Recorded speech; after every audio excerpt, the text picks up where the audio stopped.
Selon une étude de février 2022, les enfants de moins de 2 ans passent en moyenne 3h11 chaque jour devant les écrans.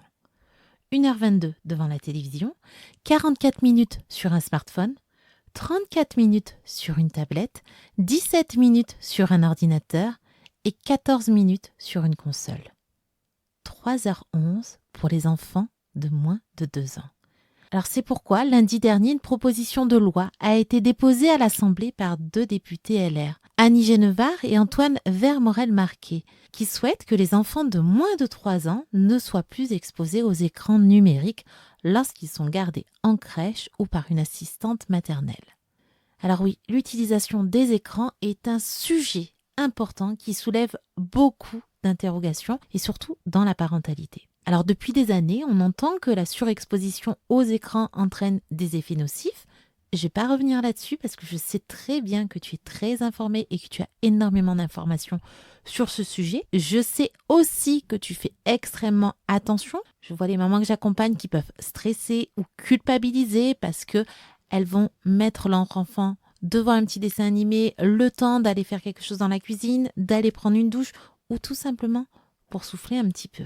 Alors aujourd'hui, c'est pas du tout le sujet que je souhaite aborder avec toi sur le temps des écrans, mais avoir un nouveau regard sur les écrans. Et pour introduire ce sujet, j'aimerais qu'on parte de la chanson d'Aldebert, extraite de l'album Enfantillage 4. Écran, débranchez nos enfants, coupez-leur donc le Wi-Fi, on fera connaissance.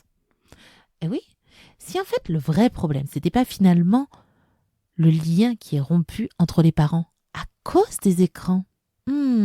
Allez, on en parle aujourd'hui dans l'épisode du jour.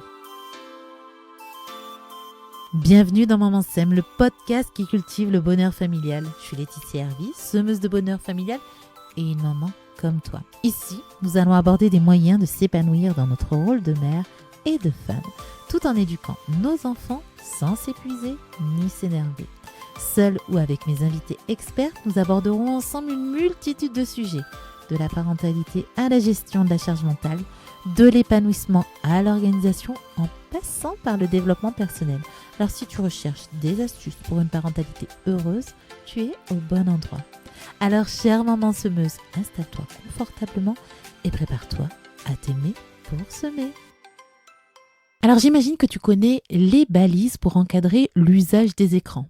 Pas d'écran avant 3 ans, pas de console de jeu avant 6 ans, pas d'usage d'internet avant 9 ans, pas de réseaux sociaux avant 12 ans. Ces balises sont connues depuis 2008, sont encadrées, sont mises en place par le psychiatre Serge Tisseron, qui aujourd'hui apporte une petite modification. Il a un nouveau combat en 2024 et donc il revoit ces balises qui sont maintenant 3, 6, 9, 12 plus. Mais ça veut dire quoi ce plus ? En fait, il se questionne, il se dit que on va au-delà du temps d'écran et que le temps d'écran n'est plus aujourd'hui le combat prioritaire. En effet, dans une récente interview pour le site Les Pros de la Petite Enfance, je te mettrai le lien de cette interview dans les notes de cet épisode, Serge Tisseron dit justement « Un enfant peut passer beaucoup de temps devant les écrans, mais lorsqu'il s'arrête, peut se retrouver dans un environnement très attentif à lui. » À l'opposé, un enfant peut passer très peu de temps devant les écrans, mais évoluer dans un environnement très peu attentif à lui.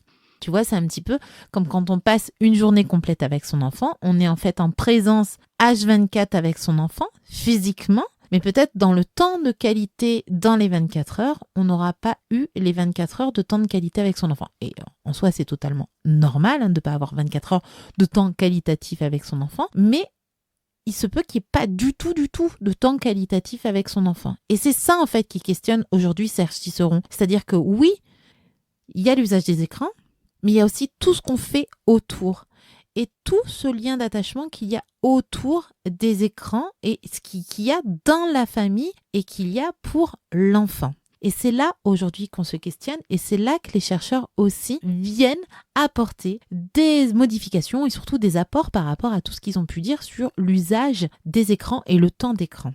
Les chercheurs vont dire que oui, alors ouais, effectivement, il ne faut pas du tout exposer ses enfants avant 3 ans, mais ce qui est en jeu, c'est plus tout ce qui est environnement familial et social, donc tout ce qu'il y a autour. Et c'est ça qui est le plus important, encore plus que les effets des écrans. tu comprends bien qu'aujourd'hui, le débat n'est plus pour ou contre les écrans. On est vraiment dans quelque chose qui est obsolète, parce que en plus, les écrans font partie intégrante de notre vie et qu'on doit s'adapter à tout ça. On les a partout. Tu vas dans un magasin, tu as un écran pour faire défiler des choses. Tu vas dans une salle d'attente d'un médecin, pareil, il y a un écran. Donc la surexposition, éviter qu'un enfant soit surexposé aux écrans, c'est extrêmement compliqué parce que, en fait, il y en a partout. L'objectif, c'est d'aller au-delà et de savoir tout ce qu'on fait autour. Donc, vraiment, là, dans ce combat de 2024 pour Serge Tisseron et son équipe, c'est plus sur l'accompagnement à la parentalité plutôt que l'injonction de supprimer les écrans.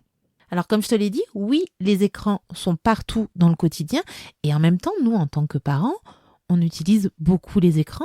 Moi, la première, j'ai beaucoup mon téléphone, alors encore plus, je travaille dessus, donc je suis très en lien. Et justement, ces écrans peuvent prendre une place très, très, très importante dans la vie familiale. Et donc, ce qui se joue aussi, c'est ce qu'on appelle la technoférence. La technoférence, c'est une interférence dans le lien qu'on peut avoir avec l'enfant de par la technologie. Je t'explique, tu es en train de jouer avec ton enfant tranquillement, tu fais un petit jeu de société, ton téléphone est pas très très loin de toi, tu as une notification, donc ça fait ding ding. Ben, qu'est-ce que tu vas faire? Tu vas prendre ton téléphone et tu vas regarder ta notification. Donc là, tu es déconnecté de ton enfant, de ce moment de jeu, pour te connecter à la technologie et à ton téléphone. Et tu n'es plus dans le lien et dans le temps qualitatif avec ton enfant. Et en plus, peut-être par rapport à ce que tu auras lu, etc., tu vas être pris dans le truc, tu vas être soucieuse, ou je ne sais pas si on te propose une sortie, tu vas te projeter là-dedans. Voilà, tu vas être déconnecté de l'enfant. La même manière aussi, c'est quand on va filmer son enfant dans une activité. En fait, on n'est plus dans l'observation, dans le lien, dans l'appréciation, dans la connexion, dans le regard.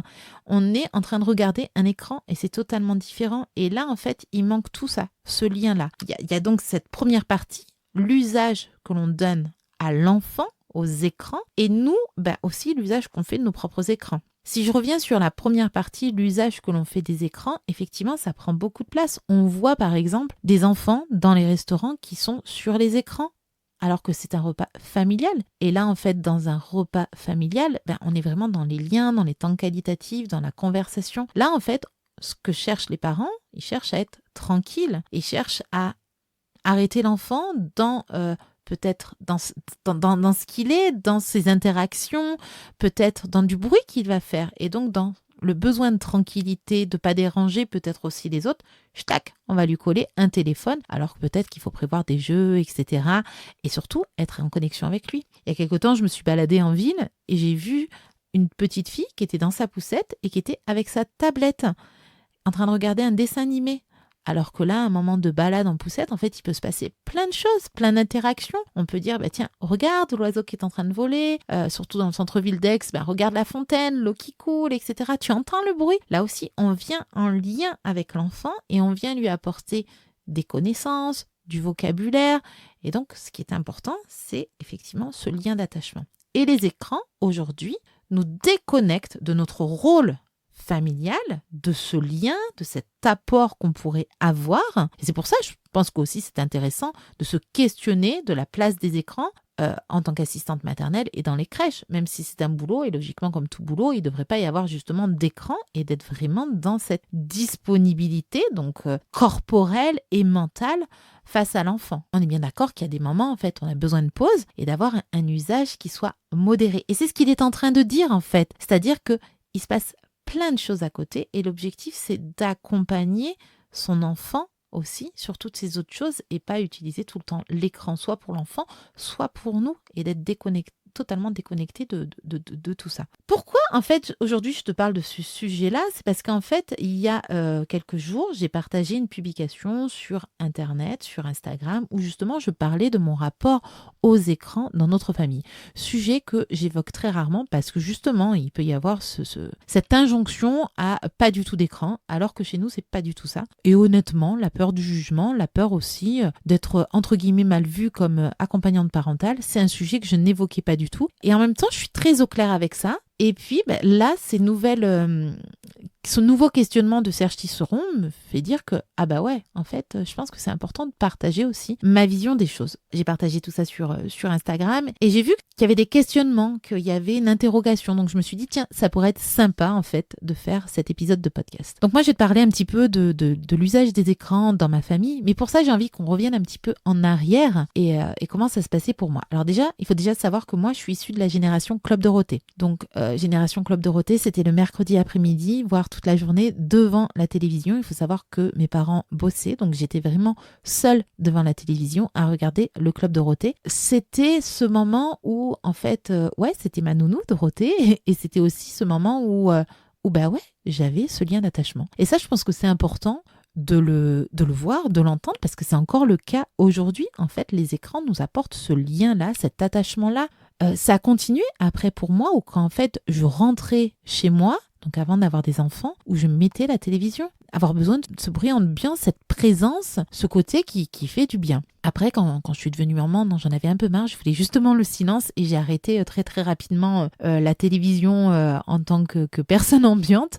Mais voilà, ça a fait quand même partie de ma consommation d'écran et surtout, ça me questionne sur le fait que oui, les écrans apportent cet attachement-là et qu'on peut très facilement se lier à ça. Et je le vois en fait avec les personnes âgées qui sont très très connectées, qui peuvent être seules et trouvent de l'attachement dans les écrans, qui sont très liées aussi aux réseaux sociaux. Pas mal, on parle beaucoup des ados, mais les personnes âgées aussi. Récemment, je suis allée manger au restaurant, il y avait une personne âgée à côté qui était probablement avec sa fille au restaurant et en fait, elle était sur le téléphone. Même mes ados ne font pas ça quand on est au restaurant. Et en plus, elle regardait des vidéos, c'était bruyant, c'était insupportable. Et voilà, elle était avec quelqu'un. Je vois aussi ma maman qui attache beaucoup d'importance à toutes les séries, qui va presque en parler comme si c'était des membres de la famille, donc des acteurs, etc. Parce que justement, ça prend une place très très importante dans notre quotidien. Donc, il faut prendre en considération tout ça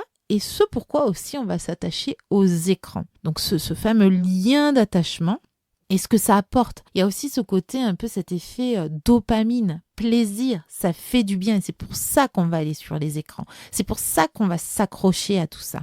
Donc ce côté lien qu'on peut avoir, ce côté plaisir qui apportent les écrans et encore plus les réseaux sociaux et c'est pour ça qu'on peut être apporté là-dedans. Et c'est ça qui est important et c'est là-dessus que questionne en fait Serge Tisseron, c'est en fait ne pas rompre ce lien-là et apporter toujours ce lien à l'enfant dans son quotidien, pour pas justement qu'il sombre, et surtout pour les adolescents, pour pas qu'ils entrent dans cette bulle d'addiction. Et justement, comment ça se passe pour mes ados ?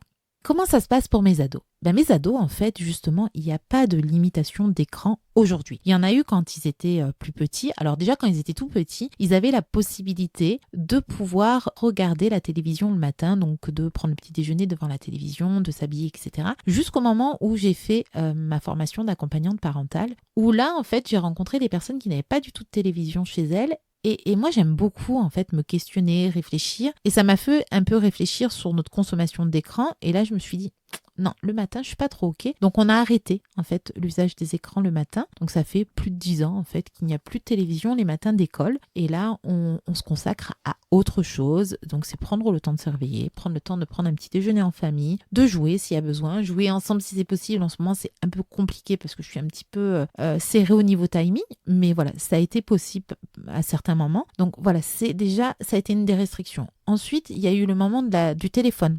Alors ça, si c'est quelque chose, le téléphone, parce que souvent on achète un téléphone pour que les enfants nous contactent ou qu'on puisse les contacter et finalement on n'arrive jamais à les contacter ou ils ne répondent pas à nos messages. Donc bon, ça c'est autre chose.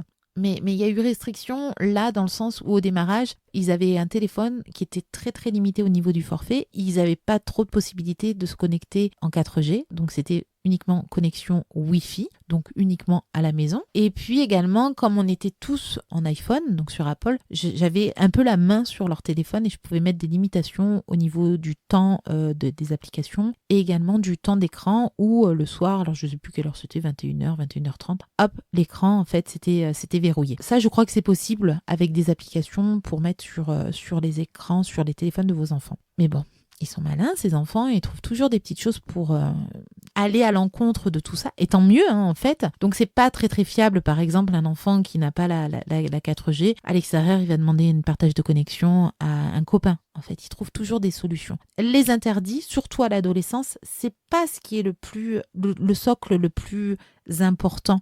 Ce qui est le plus important, en fait, c'est la confiance et la communication. Et c'est là-dessus, en fait, que j'ai envie aussi de te faire partager mon message et que j'ai envie de te faire réfléchir. Voilà, tu comprends bien que très rapidement, en fait, on a enlevé ces limitations-là. Et ce qu'on a fait, c'est qu'on a responsabilisé nos enfants. Là aussi, j'ai bien compris qu'à l'adolescence, en fait, il y a des expériences qui sont pas toujours très agréables pour nous en tant que parents, mais qui sont nécessaires à l'enfant pour grandir. Donc en fait, en laissant l'usage de mes enfants utiliser librement leurs écrans, oui, je pense qu'il y a eu des dérives, il y a eu des moments où ils sont allés au-delà de de la norme, au-delà de leur fatigue, et que peut-être qu'ils se sont couchés tard. Et en même temps, c'est de part. J'en ai discuté tout à l'heure avec mon fils, parce que je dis tiens, je vais enregistrer un podcast, etc. Avec mes fils d'ailleurs. Et ils m'ont dit non, en fait, on s'est ouais.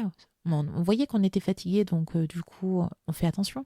C'est ça, c'est aussi, eux, ils respectent leur sommeil et ils respectent leur temps d'écran. Donc, je leur ai appris à faire attention à tout ça et à se respecter. Et là, à chaque fois, c'est resté sur une base de confiance et de communication. À chaque instant, en fait, on garde ce lien, cette communication qui est très, très importante. Oui, à l'adolescence, les écrans prennent une place importante parce que c'est aussi le lien avec l'autre. C'est le lien, quand ils jouent à la console de jeu, ils sont en lien avec les copains. Des fois, ça crie même énormément.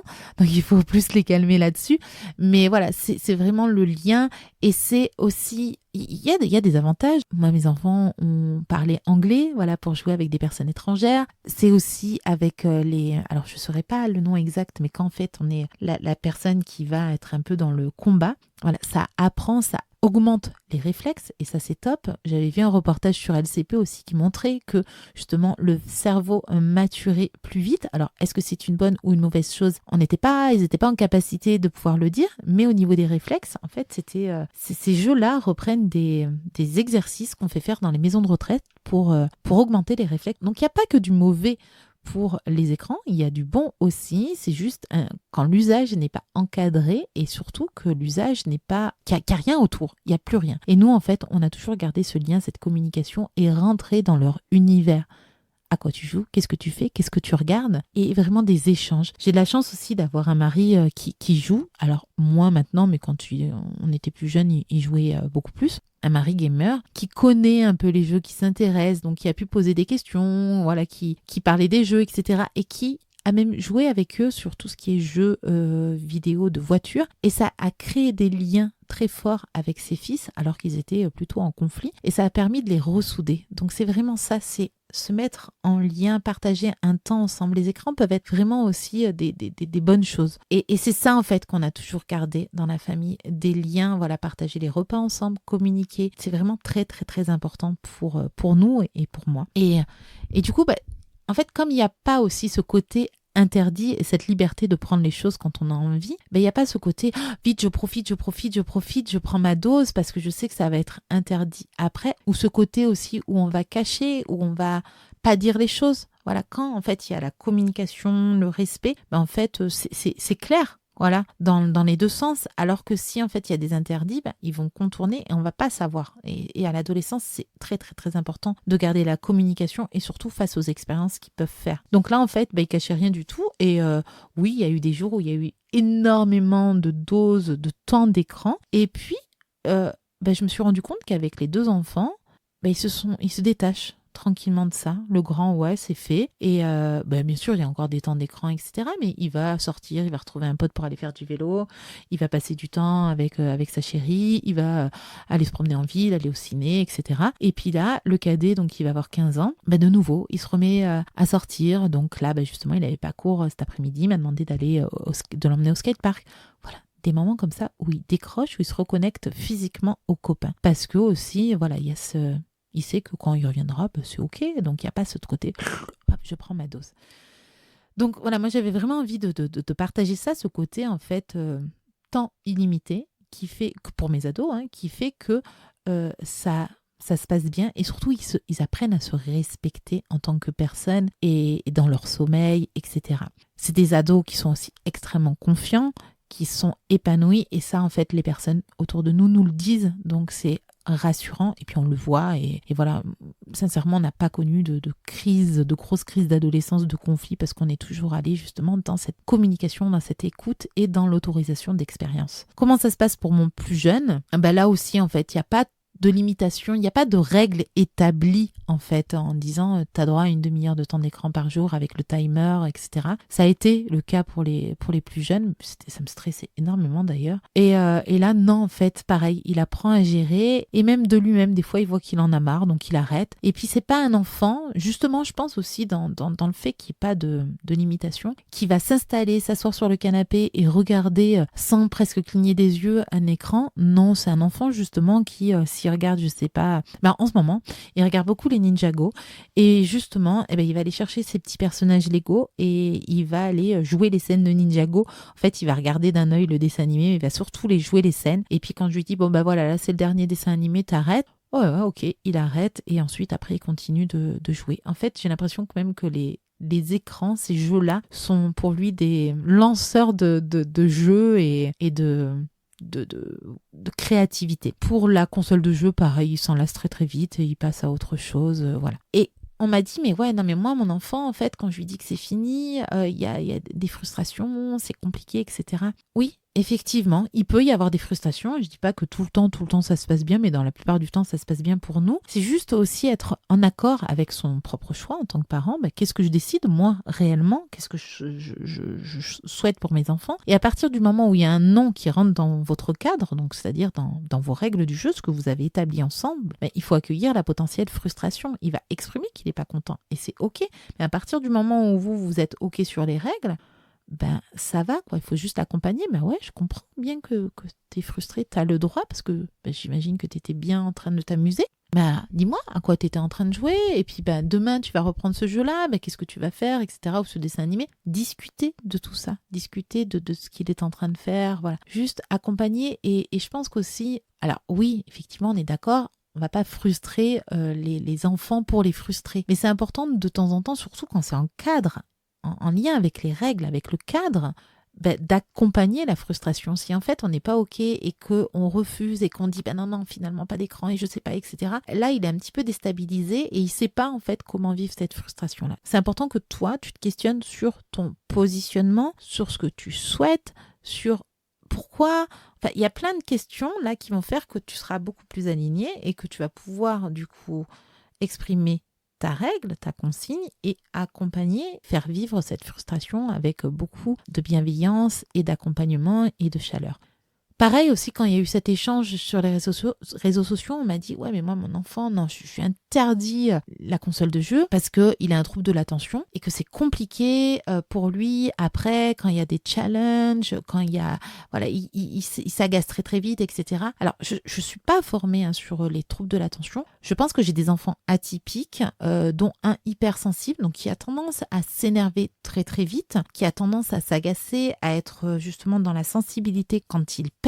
Donc ça, c'est quelque chose que j'ai connu. Et en fait, alors je vais pas m'aventurer là-dessus parce que non plus, j'ai pas fait de recherche ou quoi que ce soit et je sais même pas si ça existe. Je vais juste apporter mon point de vue et ça veut pas dire que c'est une vérité. C'est mon point de vue, comme pareil pour l'usage des écrans, etc. Ce n'est que mon point de vue et aujourd'hui, juste, je t'invite à une réflexion et à t'approprier, toi, ce que tu souhaites de l'usage des écrans. Voilà, pareil, il n'y a pas, je dis pas, il faut faire comme ça, j'aime pas du tout ça et c'est pas ma manière de faire. Juste, voilà, quand il avait des moments un petit peu compliqués par rapport justement à un moment dans le jeu, voyez ça en fait comme une opportunité d'apprendre quelque chose parce que la vie en fait, elle est pas linéaire. C'est aussi, voilà, c'est ça ce qui joue aussi dans des moments de jeu, c'est des difficultés de la vie et comment en fait on va persévérer, comment on va réagir face aux échecs, comment on va comprendre ce principe de échec, réussite. En fait, il se joue plein de choses à travers les jeux qui peuvent se rejouer dans la vie de tous les jours. Et là, nous, au travers des jeux, surtout quand c'est encadré, on peut être à côté ou, moi, comme j'ai dit tout à l'heure, j'avais la chance d'avoir mon mari gamer et du coup, qui pouvait accompagner les enfants, leur donner des outils, etc. On pouvait les accompagner. On pouvait justement les aider à développer des compétences émotionnelles, des compétences aussi sociales, des compétences relationnelles, enfin plein de compétences autour de soi, ce qu'on appelle en fait les soft skills.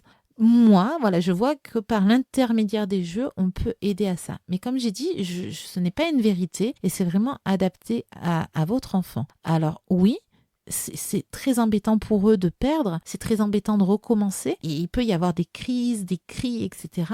Et en même temps, là, peut-être la posture peut être de se dire, ben, je peux l'accompagner là-dedans et l'aider. Et tu vois, je te disais que mon fils qui était hypersensible, qui hurlait, etc., on l'a beaucoup accompagné là-dedans et ça va mieux. Alors je dis pas que oui, il y a des fois, il y a encore des moments où il va hurler sur ses copains. On va juste lui dire, est-ce qu'il y a besoin de hurler de cette manière-là? Non, non, non, non, je suis désolée. Et ça, tu vois, même au niveau de son hypersensibilité, je trouve que ça le permet d'apprendre à mieux se connaître, d'apprendre à comprendre ses réactions et à pouvoir vivre avec. Voilà. Enfin, je vois pas que ça l'a encore plus énervé ou quoi que ce soit. Non, justement, ça peut être un moyen d'apprendre à mieux, à mieux se connaître, tout simplement. Voilà, je crois que j'ai fait un petit peu le tour de tout ce que je voulais te partager aujourd'hui. Et vraiment, le message important, c'est te questionner aujourd'hui, non pas sur le temps des écrans, mais tout ce que tu fais autour et le lien que tu peux apporter autour.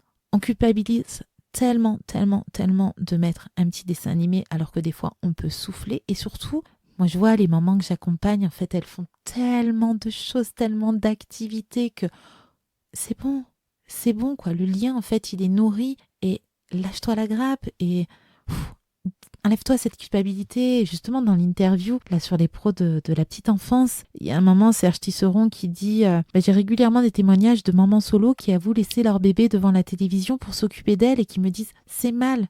Non, ce n'est pas mal, inutile de culpabiliser. En revanche, je leur suggère de compenser le temps passé devant l'écran à faire une activité dans laquelle le bébé est socialisé pendant une durée égale, comme jouer ou préparer le repas en discutant avec lui. Et ça, je suis certaine que tu le fais. Parce que déjà, quand tu t'intéresses à la parentalité bienveillante, quand tu écoutes ce type de podcast, c'est que tu fais énormément de choses avec et pour ton enfant. Reviens dans la réalité et te dire que aujourd'hui, c'est plus le problème du temps d'écran, mais déjà, comment tu vas les utiliser toi pour ton enfant, comment tu vas les utiliser toi par rapport à toi quand tu es avec ton enfant, et surtout tout ce que tu fais à côté pour nourrir le lien d'attachement.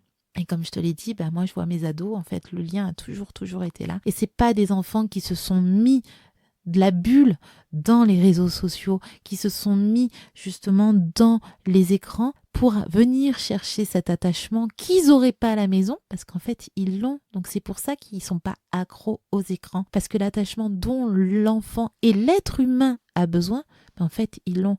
Et c'est pour ça, comme je te l'ai dit, en fait, il y a des personnes âgées qui vont être accros aux écrans, qui vont se lier avec des personnages fictifs, parce qu'en fait, il n'y a pas ce lien d'attachement et qui sont profondément seuls. Continue de remplir le lien d'attachement avec tes enfants.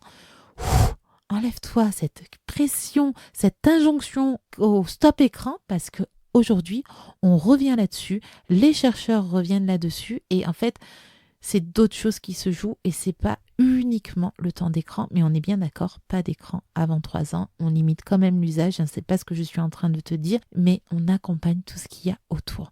En tout cas, moi j'aimerais bien continuer cet échange avec toi et surtout la réflexion que tu peux avoir, qu'est-ce que ça vient te impacter à l'intérieur de toi, qu'est-ce que ça t'apporte comme réflexion. N'hésite pas à venir, à m'envoyer un mail, à venir sur mes réseaux sociaux pour échanger avec moi, à commenter aussi cet épisode de podcast parce que pareil, ça aide aussi à la visibilité. Et d'ailleurs, je vous remercie toutes de me laisser un petit commentaire. Ça fait vraiment plaisir de vous lire. Et puis donc, on se retrouve dans une semaine pour un nouvel épisode. On retrouvera, donc pour moi, ça sera les vacances. On va se retrouver pour les instants SEM.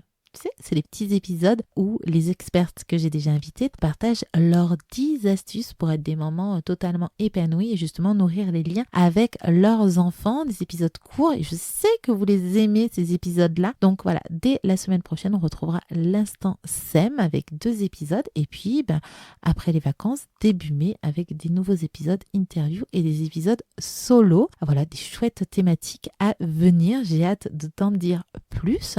Mais en attendant, bonne réflexion sur les écrans et surtout, l'essentiel, cultive le bonheur familial. Allez, à bientôt. Ciao!